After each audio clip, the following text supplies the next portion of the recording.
I hope अच्छे होंगे। Thank you so much lectures को रेगुलरली देखने के लिए, इतना अच्छा रिस्पांस देने के लिए। अगर आपको लेक्चर्स अच्छे से समझ आ रहे हैं तो प्लीज़ लाइक करें एंड सब्सक्राइब करना ना भूलें, है ना। चलिए बेटा, पिछली लेक्चर में मैंने अपस्ट्रीम और डाउनस्ट्रीम का कॉन्सेप्ट डिस्कस किया था। टॉपिक वो इम्पोर्टेंट था इसलिए मैंने उसके लिए एक अलग लेक्चर बनाया था। अपन ने एक्सरसाइज 3.6 का फर्स्ट पार्ट कर लिया था, उसमें क्वेश्चन नंबर 1 के 8 पार्ट किए थे ना, फर्स्ट लगाकर 8 पार्ट तक। तो अब मैं क्वेश्चन नंबर इसका 2 ले रहा हूँ। एक्सरसाइज ये बहुत इंपॉर्टेंट है, बोर्ड एग्जाम में 4 मार्क्स से क्वेश्चन आने के चांसेस इस एक्सरसाइज से ज्यादा है ना। तो अपस्ट्रीम डाउनस्ट्रीम का जो सेकंड क्वेश्चन का फर्स्ट पार्ट है, वो क्वेश्चन मैंने अपस्ट्रीम डाउनस्ट्रीम वाले कॉन्सेप्ट में ले लिया था। आप या तो चैनल पे जाके देख सकते हैं, या फिर ऊपर डॉट आइकन में देख सकते हैं, या फिर नीचे सब्सक्रिप्शन में देख सकते हैं। चलिए आज अपन इसके क्वेश्चन नंबर 2 के सेकंड और थर्ड पार्ट डिस्कस करेंगे, ठीक है। सबसे पहले क्वेश्चन नंबर 2 एक्सरसाइज 3.6 आपकी एनसीईआरटी बुक का सेकंड पार्ट डिस्कस कर रहा हूँ। तो देखो बेटा, क्वेश्चन क्या है, बहुत इंपॉर्टेंट क्वेश्चन है बेटा। Time and work, upstream downstream, men women, pipes and cisterns, ये सब कुछ हट के टॉपिक्स हैं, इनमें अलग हट के कॉन्सेप्ट लगता है, इसलिए ये क्वेश्चंस रिपीट होते हैं बार बार। क्वेश्चन देखना बेटा क्या है, 2 women and 5 men together can finish the work in 4 days, ठीक है ना। While 3 women and 6 men can finish it in 3 days, है ना। Find the time taken by 1 woman alone and 1 man alone to finish the work। देखो बेटा, ये question important क्यों है, क्योंकि बच्चे एग्जाम में, मैं बताता हूँ आपको बेटा गलती क्या करते हैं। बच्चे एग्जाम में इक्वेशन ये बना देते हैं बेटा, 2 women तो 2x, 5 men तो 5y, वो किसके इक्वल है, 4। दूसरी इक्वेशन बच्चे क्या बना देंगे, 3x plus 6y equals to 3। बेटा बिल्कुल गलत, मान के चलना बेटा, बिल्कुल 0 मिलेगा। तो ये छोटी छोटी मिस्टेक्स है, इन पे वर्क करना है हमको, तभी हमारे मार्क्स अच्छे आएंगे, ठीक है ना। तो याद रखना आप जो मैं कह रहा हूं, men women, pipes and cisterns, time and work वाले जो क्वेश्चंस हैं वो याद करो बेटा, छोटी क्लासेस में हमने किया था। तो वो जो क्वेश्चंस हैं वो यूनिटरी मेथड से होते हैं। यूनिटरी मेथड का क्या मतलब हो गया, अगर कोई एक इंसान, कोई एक आदमी किसी काम को 10 दिन में कर रहा है सपोज, तो एक दिन में वो कितना काम करेगा, 1/2। जाहिर सी बात है, अगर कोई काम 10 डेज में हो रहा है तो 1 डे में काम कितना होगा उसका, 1/10। अगर कोई काम आप 5 दिनों में कर रहे हो तो एक दिन में इक्वली अगर अपन डिवाइड करें तो एक दिन का काम कितना है, 1/5। समझ आ रहा है ना। तो कॉन्सेप्ट यही अप्लाई होगा, समझे। अच्छा, तो ये तो बेटा बिल्कुल काट नहीं देना, क्योंकि बच्चे एग्जाम में ऐसी इक्वेशन लिख के सॉल्व करने जाते हैं, बिल्कुल गलत आंसर है। अब देखना बेटा, क्वेश्चन ये प्रोसीड कैसे होता है कि हमें पूछा गया है, फाइंड अगर एक वुमेन या एक मैन अकेला फिनिश करता तो उसको कितने दिन लगते हैं। तो देखो हम अज्यूम कर लेते हैं, late women finish the work in x days। मतलब women ने, महिलाओं ने कितने दिन में काम किया बेटा, x डेज में काम को फिनिश किया। तो एक दिन में कितना काम होगा, है ना। Let 1 women finish the work in 1 लिख दो, let 1 women finish the work in x days। तो 1 women का 1 डे वर्क कितना होगा, क्या 1/x नहीं होगा क्या, वो वही कंसेप्ट है। अगर 10 दिन में काम कर रहा है तो एक दिन का काम कितना है, 1/10। तो therefore 1 women 1 डे वर्क कितना होगा, 1/x। अब जाहिर सी बात है, अगर एक दिन का काम 1/x है तो ये एक women का है, ध्यान रखना। तो 3 women का एक दिन का काम कितना होगा, 3/x, सिंपल, है ना। अच्छा, similarly late 1 man finish work in y days। वापस वही फंडा बेटा, 1 man 1 day work कितना हो जाएगा, 1/y। अगर एक इंसान का एक दिन का काम 1/y है तो सपोज 2 इंसान होते, उनका एक दिन का काम कितना होता, 2/y। Simple concept. अब देखो 2 women, अब बेटा यूनिटरी मेथड मतलब इनका एक दिन का काम की अपन बात हो रही है ना। तो 2 women 5 men finish the work in 4 days. तो 2 women का 1 day वर्क अभी बताया था बेटा कितना 2 by x प्लस 5 men का 1 day वर्क 5 by y। अच्छा टोटल काम 4 डेज में हो रहा है तो एक दिन का काम कितना होगा 1 by 4। ये बहुत इंपॉर्टेंट है। यहाँ पे बच्चे ये तो सही लिख देते हैं, यहाँ पे 4 लिख देते हैं। मैंने कितने कॉपीज चेक करी है बेटा उसमें यहाँ पे 4 लिख देते हैं बच्चे। It is our equation number 1। I hope concept समझ आया। अब देखो दूसरी इक्वेशन वापस 3 women तो 3 by x है ना, एक दिन का काम 6 men 6 by y। कितने दिन में काम हो रहा है 3 डेज में, तो एक दिन का काम कितना हुआ 1/3। It is our equation number 2। अब हमें करना क्या है इक्वेशन नंबर 1 इक्वेशन नंबर 2 को सॉल्व करके x और y आ जाएगा, वही हमारा एम है क्वेश्चन में। तो वापस वही बेटा it is equation reducible to linear equation. देखो जो आपके वेरिएबल्स हैं x एंड y वो डिनोमिनेटर में है ना, तो अपने अब अज्यूम क्या किया बेटा वापस वही late 1/x equals to a and 1/y equals to b। तो फर्स्ट इक्वेशन देखो बेटा क्या बन गई अपनी 2a प्लस 5b इसके इक्वल है 1/4। एक काम करते हैं इस 4 को इधर शिफ्ट कर देते हैं है ना, तो इक्वेशन क्या बन जाएगी 4 दोनों से मल्टीप्लाई हो जाएगा 8a plus 20b equals to 1। ठीक है अभी सॉल्व करेंगे बेटा इसको। अब देखो बेटा वापस इसको अपन अभी सॉल्व करेंगे। सेकंड इक्वेशन को मॉडिफाई कर रहा हूं 3a प्लस 6b किसके इक्वल है बेटा 1/3 के। 3 को वापस उधर शिफ्ट कर दो तो इक्वेशन क्या बन गई 9a प्लस 18b किसके इक्वल हो जाएगा 1। अब हमें इन दोनों इक्वेशन को सॉल्व करके a और b की वैल्यू निकालनी है। a और b का रेसिप्रोकल करेंगे तो x और y आ जाएगा। ठीक है तो देखो बेटा इक्वेशन क्या है अपनी 8a plus 20b equals to 1 and 9a plus 18b equals to 1। तो बेटा a को सेम बना देते हैं है ना, तो a को सेम बनाने के लिए इस इक्वेशन को मैं मल्टीप्लाई कर रहा हूँ 9 से और इस इक्वेशन को मल्टीप्लाई कर रहा हूँ बेटा 8 से। ठीक है तो ये कितना हो गया 8a इंटू 9 बेटा अपना 72a प्लस 180b किसके इक्वल है 9 के। ये कितना हो जाएगा बेटा 8 इंटू 9 72a प्लस 18 इंटू 8 कितना होता है हमारा 18 इंटू 8 144 है ना, b वो किसके इक्वल है 8 के। चलो बेटा दोनों इक्वेशन को सॉल्व कर लेते हैं। a का कोफिशिएंट सेम है साइन भी सेम है तो माइनस माइनस माइनस ये कैंसिल आउट। ये 180 में से अपना बेटा 144 चला गया तो कितना बच गया 36b इक्वल्स टू 1। यहाँ से b की वैल्यू कितनी मिल गई 1/36 है ना। इस b की वैल्यू को हम किसी भी इक्वेशन में पुट करके a की वैल्यू निकाल लेते हैं।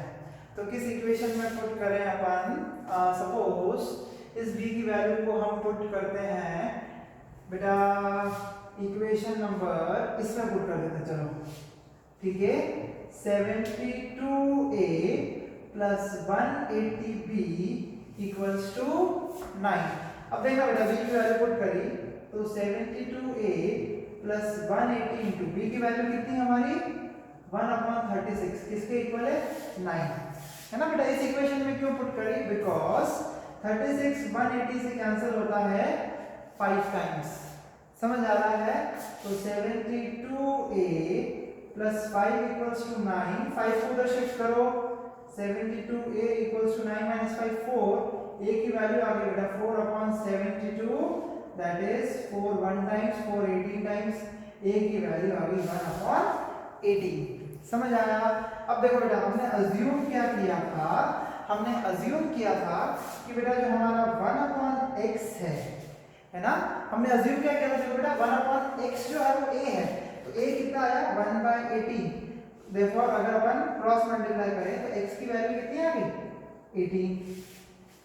समझ आ रहा है। अच्छा और हमने 1/y को क्या लिया था बेटा b, और b कितना है 1/36, क्रॉस मल्टीप्लाई करो y की वैल्यू कितनी आ गई 36 है ना। लास्ट में लाइन लिखना therefore women finish the work in x days, और x कितना था बेटा 18 days, and men finish the work in y days है ना, men finish the work in y days, that is 36 days।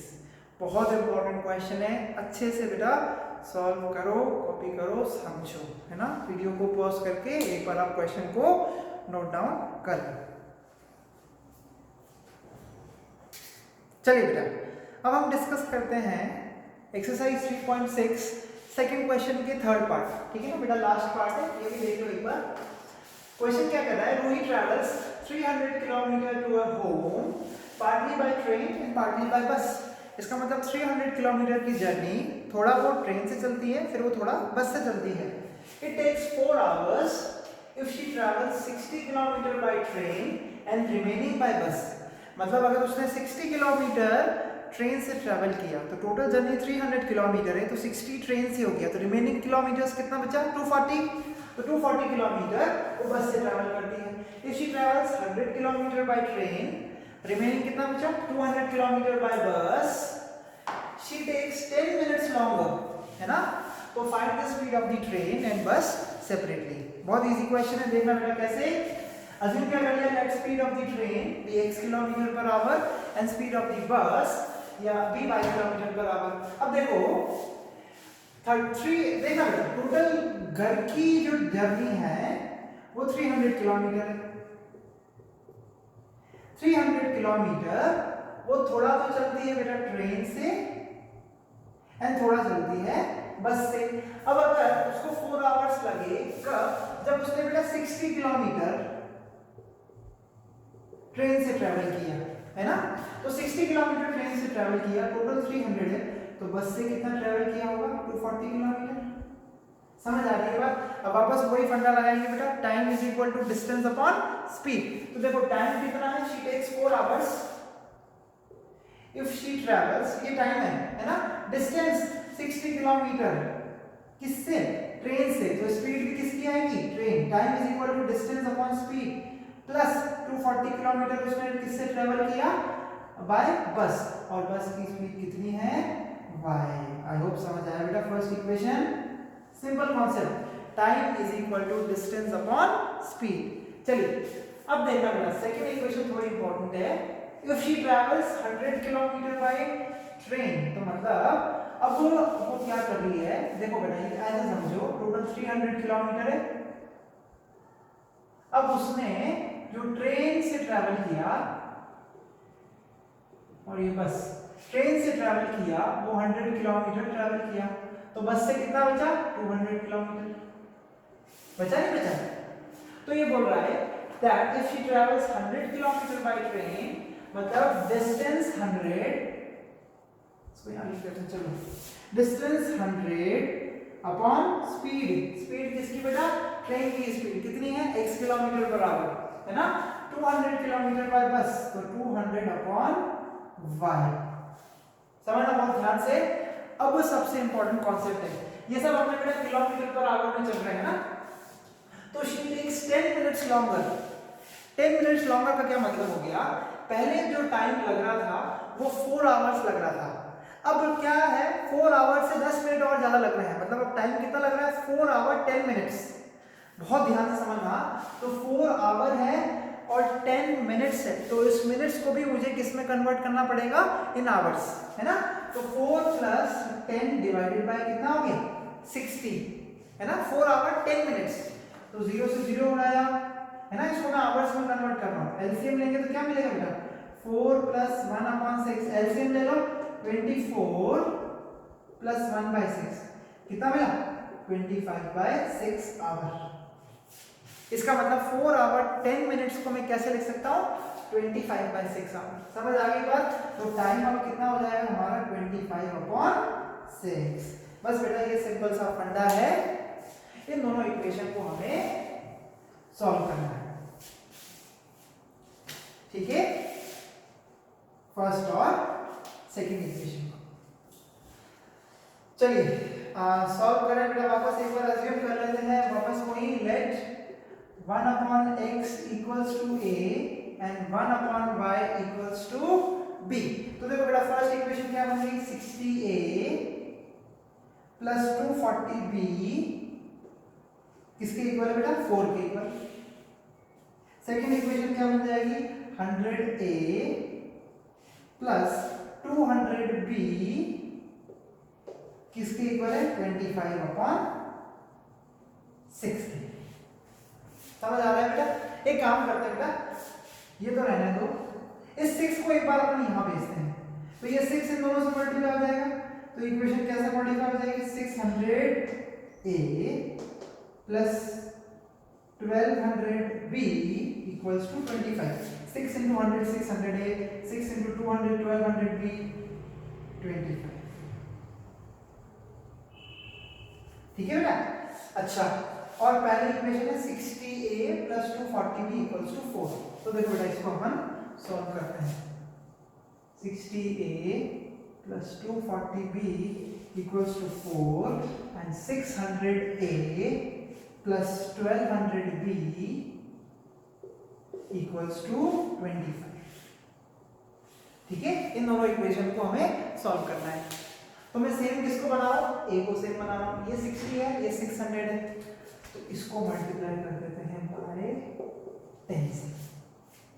ठीक है, तो 60 into 10 अपना हो गया 600a, 10 into 240 2400b किसके इक्वल है बेटा, 40 के, और ये इक्वेशन तो 600a प्लस 1200b किसके इक्वल है, 25। बस बेटा इन दोनों इक्वेशन को सॉल्व करके हम a और b की वैल्यू निकालेंगे। तो कोफिशिएंट सेम, माइनस साइन भी सेम, माइनस कर दो, minus minus minus 1200b minus 2400b minus 1200b कितना होता है बेटा अपना, 1200b 40 माइनस 25 किसके इक्वल हो गया, 15 के। समझ आया? यहाँ से b की वैल्यू निकाल लो, 15 अपॉन 1200। ठीक है, 3 से कैंसिल हो रहा है, 3 5 टाइम्स 3 400, और ये अपना कैंसिल हो गई 80, मतलब b की वैल्यू आ गई बेटा अपनी 1/80। समझ आया? इस b की वैल्यू को किसी भी इक्वेशन में पुट करके अपन a की वैल्यू निकाल लेते हैं। सपोज बेटा फर्स्ट इक्वेशन में पुट कर देते हैं, तो देखो 60a प्लस 240b, b की वैल्यू पुट करो बेटा 1/80 किसके इक्वल है, 4 के, है ना? कैंसिल हो गया, कितना बचा बेटा, 3, तो 60a प्लस 3 इक्वल्स टू 4, इस 3 को उधर शिफ्ट कर दो, क्या बन गया, 60a इक्वल्स टू 4 माइनस 3 कितना होता है, 1। a की वैल्यू कितनी मिल गई बेटा अपने को, 1/60। समझ आया? बस अब देखो अपना 1/x कितना था बेटा, a कितना है 1/60, यहाँ से क्रॉस मल्टीप्लाई करने पर x की वैल्यू कितनी आ गई, 60, और 1/y अपना कितना था, b, और b कितना है बेटा अपना, ये रहा b, 1/80 क्रॉस मल्टीप्लाई किया तो y की वैल्यू कितनी आ गई, 80। आई होप समझ आया बेटा आपको। लास्ट में एक लाइन लिख देना, therefore speed of the train is x kilometre per hour, that is 60 kilometre per hour, and speed of bus is 80 kilometre per hour. Important question है, एक बार अच्छे से देख लो। ये बेटा मैंने आपका लीनियर इक्वेशन पूरा चैप्टर आज खत्म कर दिया। नेक्स्ट टर्न पे या फिर नेक्स्ट वीडियो में हम समझेंगे क्वाड्रेटिक इक्वेशन के बेसिक्स प्लस कुछ इंपॉर्टेंट कॉन्सेप्ट्स एंड क्वेश्चंस। ठीक है, वीडियो अगर पसंद आया तो प्लीज़ लाइक करें, शेयर करें एंड सब्सक्राइब करें। Thank you so much. Stay home, stay endorse. Corona का टाइम है, लॉकडाउन है, अच्छे से घर पे पढ़ाई करो। God bless.